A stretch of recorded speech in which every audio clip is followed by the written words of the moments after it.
Hello बच्चों, ये मेरा 6th वीडियो है। इसमें भी बेसिक मैथ की कुछ प्रॉपर्टीज़ के बारे में हम जानेंगे, जैसे शेप्स के बारे में, square, rectangle, parallelogram, rhombus, trapezium, इनका area of square, area of rectangle, area of parallelogram, area of rhombus, area of trapezium. और कुछ प्रॉपर्टीज़ जो स्क्वायर के बारे में हैं, a square has all sides are equal, ऐसे अलग अलग प्रॉपर्टीज़ हैं। रेक्टेंगल की शेप, उनकी प्रॉपर्टीज़ ये सारी दी हुई हैं। उसके बाद पैरेललोग्राम की शेप और उनकी प्रॉपर्टीज़, उसके बाद रोम्बस जो है उसकी सभी प्रॉपर्टीज़। आगे देखिए आप, पेरीमीटर ऑफ सर्कल, सर्कल का पेरीमीटर क्या होता है, perimeter of square, perimeter of rectangle.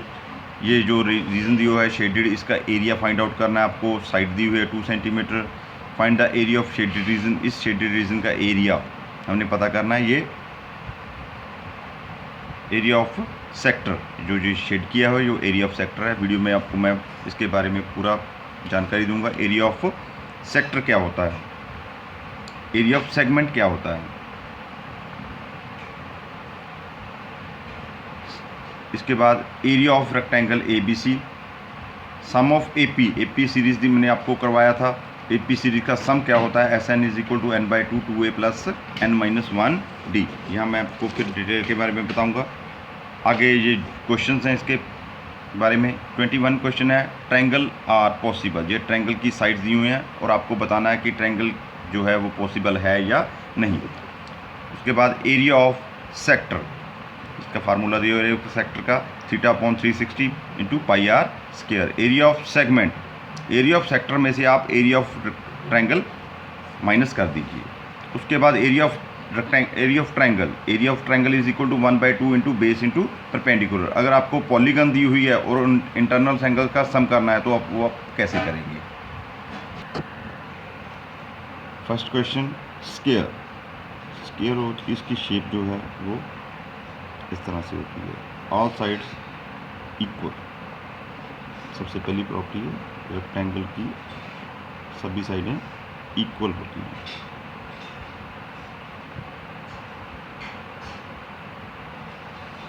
सबसे पहले area of square, side multiply side, A × A = A², answer. उसके बाद दूसरा क्वेश्चन है रेक्टेंगल। रेक्टेंगल की जो शेप है वो इस तरह से होती है, इसको हम कहते हैं लेंथ और इसको कहते हैं हम ब्रेथ। और area of rectangle = length × breadth. तीसरा है हमारे पास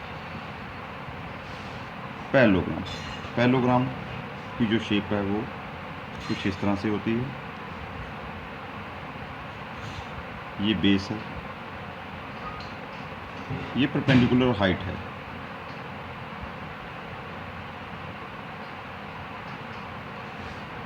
जो इनके बीच डिस्टेंस है दैट इज अ हाइट। और एरिया इसका होता है, area of parallelogram = base × height. Base है A, परपेंडिकुलर हाइट है H, A × H। 4th question है हमारे पास रोम्बस। रोम्बस की शेप वैसे तो स्क्वायर जैसी होती है, पर इसमें एक डिफरेंस है कि इसके डायगोनल्स जो हैं वो इक्वल नहीं होते, साइड्स इसकी इक्वल होती हैं। इसमें हमारे पास 2 डायगोनल्स होते हैं, एक की लेंथ D1 और एक की लेंथ D2। और area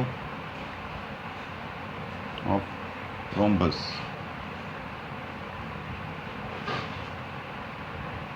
rhombus 1/2 × D1 × D2। 5th question है ट्रेपीजियम। ट्रेपीजियम के बारे में भी आप जानें कि इसकी 2 साइड जो हैं वो पैरेलल होती हैं, 2 साइड्स नॉन पैरेलल। जैसे ये साइड और ये साइड पैरेलल है। इसकी लेंथ मान लो A है और इसकी लेंथ मान लो B है, और जो परपेंडिकुलर हाइट है वो एच दिया हुआ है, यहाँ से यहाँ तक पैरेलल साइड्स के का डिफरेंस। और एरिया क्या होगा इसका, area of trapezium is equal to 1/2 sum of parallel sides a plus B multiply H, answer. हाँ जी, इसके बाद आप देखें इसकी प्रॉपर्टीज़ के बारे में। 6 आ square has all sides are equal, इसकी सारी साइड जो हैं वो इक्वल होती हैं, 4 sides all are equal. Second है डायगोनल्स की इसके इक्वल होते हैं, डायगोनल्स बाइसेक्ट ईच अदर, और डायगोनल एक दूसरे को बाइसेक्ट करते हैं, डायगोनल्स एक दूसरे को राइट एंगल पर कट करते हैं। रेक्टेंगल में भी अपोजिट साइड्स इक्वल होती हैं, डायगोनल्स भी इक्वल होते हैं, डायगोनल्स बाइसेक्ट करते हैं एक दूसरे को, और डायगोनल्स जो हैं वो परपेंडिकुलर कट नहीं करते एक दूसरे को। पैरेललोग्राम में अपोजिट साइड्स इक्वल, जो अपोजिट साइड्स हैं वो इक्वल होंगी, जैसे ये वाली साइड इस साइड के और ये वाली साइड इस साइड के इक्वल होगी।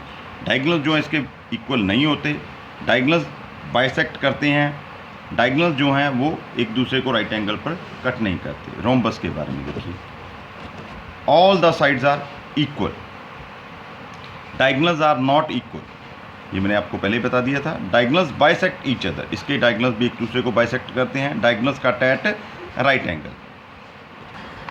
हाँ जी, इसके बारे में हम दोबारा एक बार फिर देखते हैं 6 क्वेश्चन में। स्क्वायर की शेप कैसी होती है, स्क्वायर की शेप जिसमें ऑल 4 साइड्स आर इक्वल हो जाए। सबसे पहले तो चौरस 4 साइड्स इक्वल होंगी, उसके बाद ये डायगोनल्स हैं जो ये भी जो हैं इसके इक्वल होंगे। उसके बाद एक दूसरे को डायगोनल्स क्या करते हैं, बाइसेक्ट करते हैं, और एक दूसरे को राइट एंगल की ये ऐसे बनाते हैं, राइट एंगल का निशान। उसके बाद 7वां क्वेश्चन है रेक्टेंगल की जो शेप है वो ऐसी होती है, इसके भी जो डायगोनल्स हैं ऑपोजिट साइड्स इक्वल हैं सबसे पहले, उसके बाद डायगोनल्स भी हैं जो आपस में इक्वल होते हैं। ये साइड्स हैं, opposite side equal, opposite sides equal, diagonals भी इसके इक्वल होते हैं। उसके बाद डायगोनल्स एक दूसरे को बाइसेक्ट करते हैं। उसके आगे डायगोनल्स नॉट परपेंडिकुलर, या जो है 90 डिग्री का एंगल नहीं बनता है। ओके, उसके बाद हमारे पास 8 नंबर पर आता है पैरेललोग्राम की शेप आप जानते ही हो, कुछ इस तरह सी होती है। इसमें भी अपोजिट साइड इक्वल होती हैं, डायगोनल जो हैं वो एक दूसरे को बाइसेक्ट करते हैं। कहने का मतलब ये साइड जो है इस साइड के बराबर होगी और ये साइड इस साइड के बराबर होगी, ये साइड के बराबर होगी। यहाँ ये निशान गलत है, इसमें हम 4 लगाते हैं, यहाँ भी हम 4 लगाते हैं। और उसके बाद डायगोनल्स अपोजिट साइड्स इक्वल हो गई, डायगोनल्स नॉट इक्वल हो गए, डायगोनल्स बाइसेक्ट करते हैं, ये भी एक दूसरे को राइट एंगल पर नहीं बाइसेक्ट करते। देखिए यहाँ एंगल 90 डिग्री का नहीं है। उसके बाद हमारे पास 9th शेप आती है रोम्बस की। रोम्बस में देखिए आप, इसकी 4 साइड्स इक्वल होंगी, पर डायगोनल्स हैं वो इक्वल नहीं होंगे, एक दूसरे को बाइसेक्ट करते हैं ये डायगोनल्स। मतलब ये साइड जो है यहाँ से यहाँ तक और यहाँ से यहाँ तक ये इक्वल होंगी, ये जो साइड्स हैं इक्वल होंगी, और ये जो डायगोनल्स की साइड्स हैं ये भी यहाँ से यहाँ तक और यहाँ से यहाँ तक इक्वल होंगी, और ये जो डायगोनल्स हैं एक दूसरे को राइट एंगल पर कट करते हैं। That's all. आगे चलते हैं। हाँ जी, 10th क्वेश्चन देखिए आप, पेरीमीटर ऑफ सर्कल की शेप तो जानते हो, ये शेप सर्कल की है, ये इसका रेडियस है। Perimeter of circle is equal to 2πr। उसके बाद 11 क्वेश्चन है, पेरीमीटर ऑफ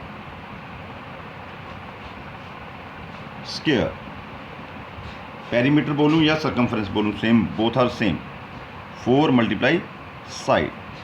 देखो ये स्क्वायर है, इसकी साइड्स हैं इक्वल हैं,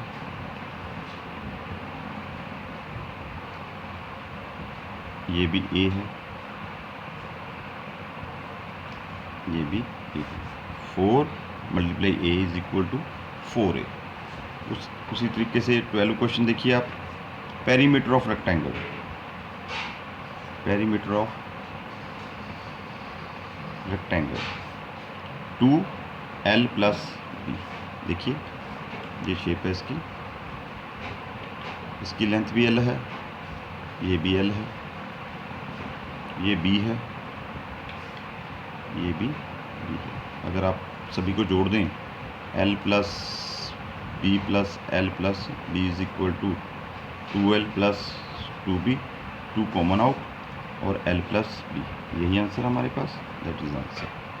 उसके बाद आप 13 क्वेश्चन में देखिए, में एक फिगर दिया हुआ है जिसकी ऑल साइड्स 2 सेंटीमीटर, एक स्क्वायर दिया हुआ है, उसमें 2 सेमी सर्कल्स हैं। देखिए ध्यान से देखिए, और हमें बाकी के जो रीजन है उसका एरिया फाइंड आउट करना है। ये ऑल साइड्स 2 सेंटीमीटर, और हमें ये शेडेड रीजन का एरिया निकालने के लिए दो चीज़ों का एरिया पता करना होगा। Area of square, side multiply side, multiply 2 multiply 2 = 4 square units. और उसके बाद 2 सेमी सर्कल्स का एरिया निकालना होगा। Area of semi circle, semi circle 1/2 πr square, 1/2 × pi. r की वैल्यू जो है वो साइड का हाफ हो जाएगी, ये साइड 2 है और रेडियस 1 हो जाएगा, π/2। तो हमें शेडेड रीजन का एरिया कैसे निकालेंगे? Area of shaded region, area of shaded region जो होगा 1, हमारे पास area of square -2 multiply area of semi circle, तो हमारे पास आ गया 4 - 2 मल्टीप्लाई π/2, 2 से 2 कट गया, 4 - π। आप इसे आगे करना चाहे तो कर लें। पाई की वैल्यू 22/7 है। अगर आप इसको वैल्यू को पुट करके सब्ट्रैक्ट करना चाहें तो आप सब्ट्रैक्ट कर सकते हैं। कैसे करेंगे आगे देखते हैं। 4 - 22/7, इसके नीचे 1 लगा लो। LCM 7, 28 - 22, 6/7 square units, answer. 15 question है हमारे पास, एरिया ऑफ सेक्टर। सबसे पहले तो आप सेक्टर समझिए क्या होता है। जैसे आपके पास ये कुछ शेप दिया हुआ है और आपको इस तरह से कह दे कोई, ये सब एरिया ऑफ सेक्टर का एरिया निकला है। एरिया ऑफ सेक्टर जो है ये पूरा एरिया, ये सर्कल कर्व है, area of sector = θ/360 × πr square. ये r की वैल्यू है, यहाँ से यहाँ तक ये थीटा की वैल्यू है। यहाँ थीटा जो है मैंने 90 डिग्री लिया है, थीटा की वैल्यू अलग भी हो सकती है। आगे एरिया ऑफ सेगमेंट, इसमें देखिए आप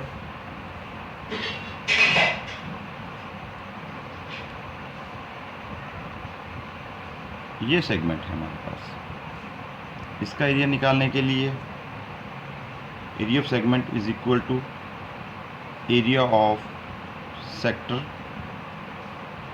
माइनस एरिया ऑफ ट्रायंगल, जैसे ABC बना लो, यहाँ ABC लिख सकते हो। हमें इस रीजन का एरिया निकालना है। ये पहले पूरे का पूरा इस फार्मूले से निकाल लेंगे और इसमें एरिया ऑफ ट्रायंगल निकालेंगे। एरिया ऑफ ट्रायंगल मोस्टली क्या होता है, 1/2 × बेस मल्टीप्लाई परपेंडिकुलर। अगर एक एंगल 90 डिग्री का हो ट्रायंगल में तो उसका एरिया कैसे निकालते हैं, 1/2 × base × perpendicular. Area of triangle ABC, अगर ये राइट एंगल हो तो सीधा ही लगता है। आगे देखिए 17 क्वेश्चन जो है वो मैंने एरिया आपको पिछली वीडियो में बताया था। 17 क्वेश्चन, जैसे एरिया A का वर्टेक्स दिए हुए हैं 1 2, B के वर्टेक्स दिए हुए हैं 3 7, और सी के वर्टेक्स दिए हुए हैं 2 8। तो इनका एरिया मैंने पिछली वीडियो में आपको सिखाया था, इसका एरिया खुद निकालेंगे आप। 18 question, sum of AP series. AP series मैंने आपको बताई थी, जैसे 2 4 6 8 सो। अगर कॉमन डिफरेंस सेम आ जाए, टू टर्म्स में जो डिफरेंस है वो सेम आ जाए, तो इसे हम एपी बोलते हैं। और इसका S N formula, S N is equal to N by two 2a plus N minus 1 D. अगर हमें एन की वैल्यू दी हुई है तो यहाँ हम एन की वैल्यू और ए की वैल्यू पुट अप कर लेंगे। जैसे हम आपको एन की वैल्यू हमने दे दी, S20 पता करना है, इसका मतलब एन की वैल्यू हमारे पास 20 आ गई, ए की वैल्यू भी 2 है, डी की वैल्यू भी 2 है। तो हमारे पास S20 का हो जाएगा 20/2 2a plus 19, 20 minus 1 19 multiply 2 10 4 plus 38 10 multiply 42 4 plus 38 42, हमारे पास 420 आंसर आ गया। 19 क्वेश्चन देखिए, 1 प्लस 3 प्लस 5 प्लस सोन 99। यहाँ हमें एन की वैल्यू नहीं दी हुई है, हमें टी एन की वैल्यू दी है। टी एन की वैल्यू क्या है हमारे पास 99, और ए की वैल्यू 1, डी का वैल्यू 2, और टी एन का फार्मूला है a plus N minus 1 T. S N का फार्मूला हमने पहले कर लिया, टी एन का ये फार्मूला आप लर्न कर लें। टी एन की वैल्यू 99, ए की value 1 plus N minus 1 D की value 2। 99 is equal to 1 plus 2n minus 2, तो 99 is equal to 2n 1 minus 2 minus 1, और हमारे पास आ गया 2n is equal to 99 plus 1, और 2n is equal to 100, n is equal to 50, और हमें S50 निकालना है, जैसे हमने पिछले क्वेश्चन में किया है। अगला क्वेश्चन आपको मैंने 20 क्वेश्चन है, ये खुद करना है। 1 plus 4 plus 7 and so on 20 terms. यहाँ हमें ए की वैल्यू 1 दी हुई है, डी की वैल्यू 3 दी हुई है, एन की वैल्यू 20 दी है। ये आपको खुद से करना है। अगला क्वेश्चन है हमारे पास 21, ट्रायंगल्स आर पॉसिबल। जैसे मैंने 2 3 और 4, आपको 3 साइड दी और ट्रायंगल पूछा पॉसिबल है या नहीं है, तो आपको कैसे करना है कि जो स्मॉलर साइड्स हैं, इसमें स्मॉलर साइड 2 और 3 है, इनका प्लस कर लें, हमारे पास 5। जो थर्ड साइड से ग्रेटर आना चाहिए, जैसे ये 4 है थर्ड साइड, उससे हमारा सम ग्रेटर है। ट्रायंगल इज पॉसिबल,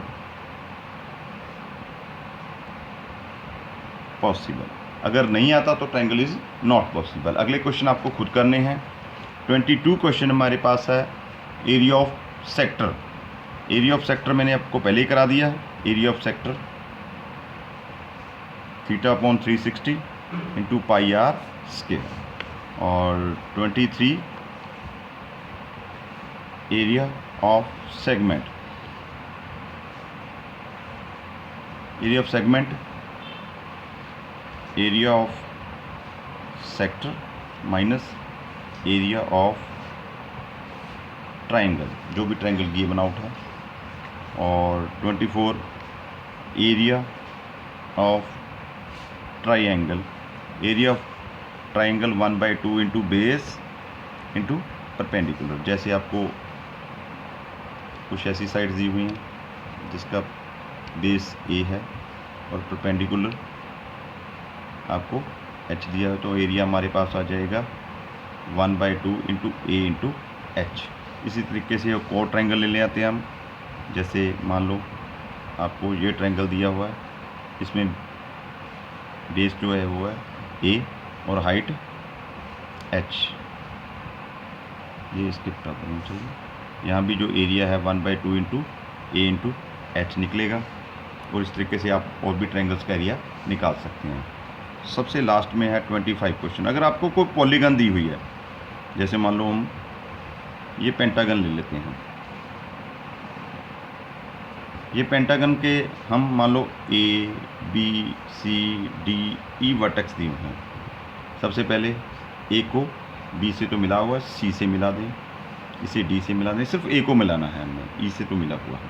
इसके पास हम ट्रायंगल देखें कितनी बन गई, 1 2 3। एक ट्रायंगल के एंगल्स का सम 180 180 180, 5 40 डिग्री आंसर।